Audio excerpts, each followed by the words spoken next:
is appealing for help in raising money for an operation to help him walk unaided. Joanne Holland lives in Peterborough. She needs £45,000 to take 4-year-old Leo to America for surgery that he can't get here in the UK. Stuart Leafs has this report. Like most youngsters, Leo Waits is always on the go. But because the 4-year-old from Peterborough has cerebral palsy, he needs a frame to help him walk. His parents are keen that he should get spinal surgery to relax the muscles in his legs, which could help him to get around unaided. But they say it's an operation that's not available to them in the UK, and it would cost £45,000 to get it done in America. Day to day is quite hard. He can't get about like anyone else. He crawls or uses a frame, and it's not that easy of a frame. His knees are bruised one way, what crawls around all the time. Leo was diagnosed with cerebral palsy at the age of 14 months. Joanne has now set up a website hoping to raise enough money for the operation. It'd mean everything. It'd be brilliant. With Leo walking, it would just feel normal. Like, I'm 23 years old, and all my friends and my age have got 2 kids, and all their children are walking normal and playing about and running, taking them to the park. I don't do anything like that with Leo because I'm too scared that he'll get knocked over. So it would just change our lives completely. The National Institute of Clinical Excellence, or NICE, says a form of the operation is available on the NHS, but any decisions are made locally. Many hospitals don't offer the treatment because it's expensive and carries potential risks. At the moment, only one hospital in the country carries out a form of the operation. Leo has all the energy an active 4-year-old could ever need. His parents just hope one day he'll be able to use it to get around without his frame. Stuart Leafs, Anglia News, Peterborough. Keep that lovely smile, Leo. He's gorgeous, isn't he? Right, it's coming up. More news from your part of the region now, and the 1st Battalion, the Royal Anglian Regiment, have been marching through Southend today. Early this week, a march in Barking was met by protests, but there was no disruption in Southend, where thousands lined the streets to welcome the troops back from Afghanistan, as Lorna Ramsey now reports. It's been a particularly difficult tour for Captain Simon Broomfield from Hemel Hempstead and Private Owen Pick from Red Lodge in Suffolk. Both suffered leg injuries during roadside bombs in Helmand Province. Despite that, they're both taking part in the Freedom of the Borough Parade in Southend. I was on patrol in Lashigar, and I stood on an IED and just exploded, and it shattered all my right leg from my knee down and shattered my heel. So that was me out of the game after 3 months. There's a few of us at Headley Court at the moment going through the rehab, and to come and sort of see the support that we get all over the recruiting area, it means a hell of a lot. The battalion had 400 soldiers deployed across Helmand Province. The commanding officer says it's vital they see support from their hometowns. It's absolutely fundamental, I think, to connecting with the public that give us the most amazing levels of support for what we do on operations. So coming here to Southend, which is in the heart of our recruiting area, is absolutely wonderful. And the people of Southend are equally pleased to see them. And we're really happy for them. They're back. They've managed to go through the tough hurdle. Some of them didn't make it, but they did. Welcome back. I think they're very brave and courageous for going out there and coming back safely. Really young guys, with walking with the sticks and stuff, is heartbreaking. So yeah, they're real heroes. This is the latest in a series of homecoming parades throughout our region.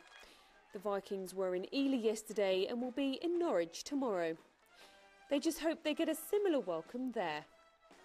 Lorna Ramsey, Anglia News, Southend. Plans to replace National Express as East Anglia's train operator have been delayed by the new government. The company had been told it would be stripped of the franchise 3 years early in 2011. But the new Transport Minister, Theresa Villiers, today announced the reletting process had been scrapped. Along with that, for Essex Thameside, currently run by National Express under the name of C2C. Instead, the government will hold a consultation on the future of rail franchising nationwide. Suffolk Wildlife Trust is warning against releasing balloons into the air after a swift became trapped by one in the village of Sudbourne. It landed in the garden of local artist Fran Crowe, who, by coincidence, uses tons of balloon and other plastic debris to highlight the region's litter problems. Lorna Burns reports. Fran Crowe is an artist who collects litter and works with it. This balloon and other plastic debris has all washed up on the Suffolk coast. For years, she's highlighted its threat to the environment with a selection of satirical artwork. But now, in her own back garden, she's seen the damage firsthand. It was a swift that had just fallen to the ground with a balloon round its neck. It obviously flown into a balloon and it burst round its neck, so it was entangling its wing and neck. My friend was able to keep it calm whilst I went and got scissors and was able to cut it free.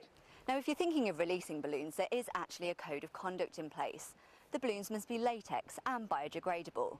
They mustn't have any ribbons or strings attached, and they can't be tied together in bunches. In addition to this, if you're thinking of releasing more than 5,000 balloons at a time, you must first get permission from the Civil Aviation Authority. The swift escaped unhurt, but some animals aren't that lucky. Suffolk Wildlife Trust want people to reconsider releasing balloons at all. Fantastic for a few seconds, few minutes, but if you just bear in mind that the impact will continue in the environment for many months and even years, and it has potentially lethal consequences.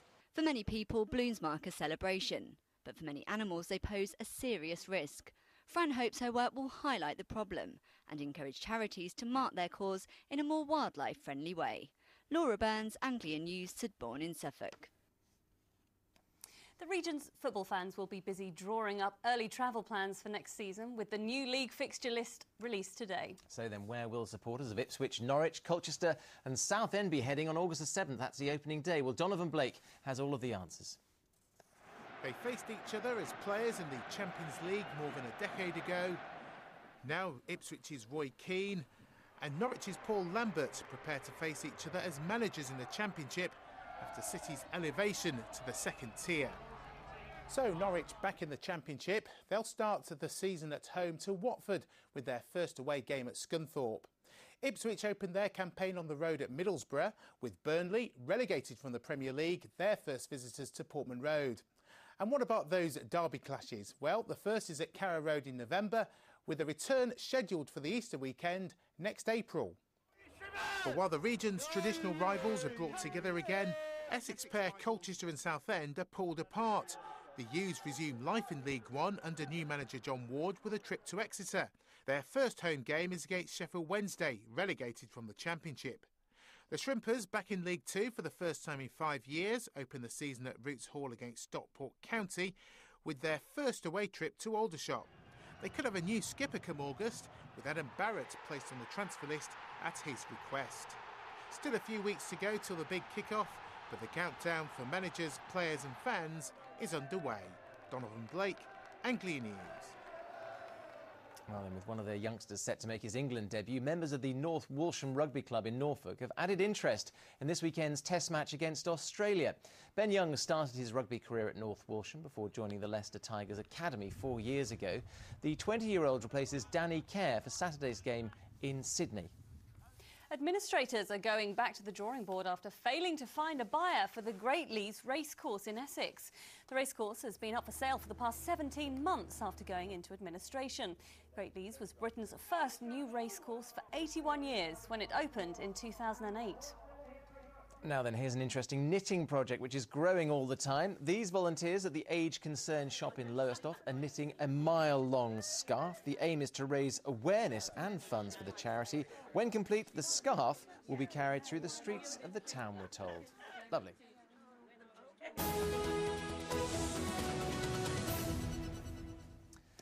Now, next tonight, a shaggy